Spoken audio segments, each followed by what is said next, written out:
All right, Heather. So we're going to do some fun rapid fire questions now. Okay, great. What was the wildest thing that happened to you on your book tour this year? The wildest thing that happened to me on my book tour was that I got to talk to John Legend.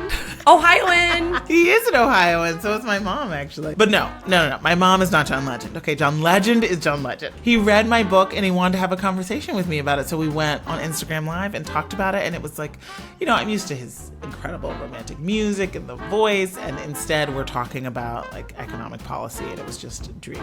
We know you're an expert on, a lot of things. But is there anything else that you're an expert on that might surprise us? I am an expert on 1990s era female-driven young adult fantasy novels. Oh. Yeah. Not expecting that one. I will never be as voracious a reader as I was during that period. I understand you traveled around the country a lot as you were doing research for your book. Did you discover any local foods that you loved? There was a barbecue place in Mississippi that I went to that is called Beulah's Barbecue.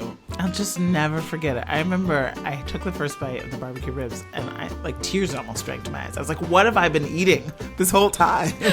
Do you have a song that you listen to before an interview or a TV experience that's like, this is going to pump me up? Back in the day when I used to walk onto a stage to give a speech, was the song by Curtis Mayfield, Move On Up. It's just so upbeat and it's got that great chorus, and that's one of my favorites for sure. Did you listen to it before you gave your TED Talk? I did, actually, in the makeup chair. That was the most nervous I've ever been to give any speech. You have to memorize it, and yet you can't go 3 seconds over. So it's not like you can just, I don't normally use notes when I give speeches, but I extemporize, and nope, you're not allowed to. It has to be word for word.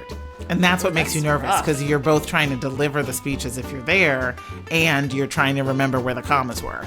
Oh, and no teleprompter. There's no teleprompter. Nope. Thank you for joining us. This was delightful. I, of course, could sit here and talk to you and ask you questions forever, but I know you have other things to do. Amanda, thank you.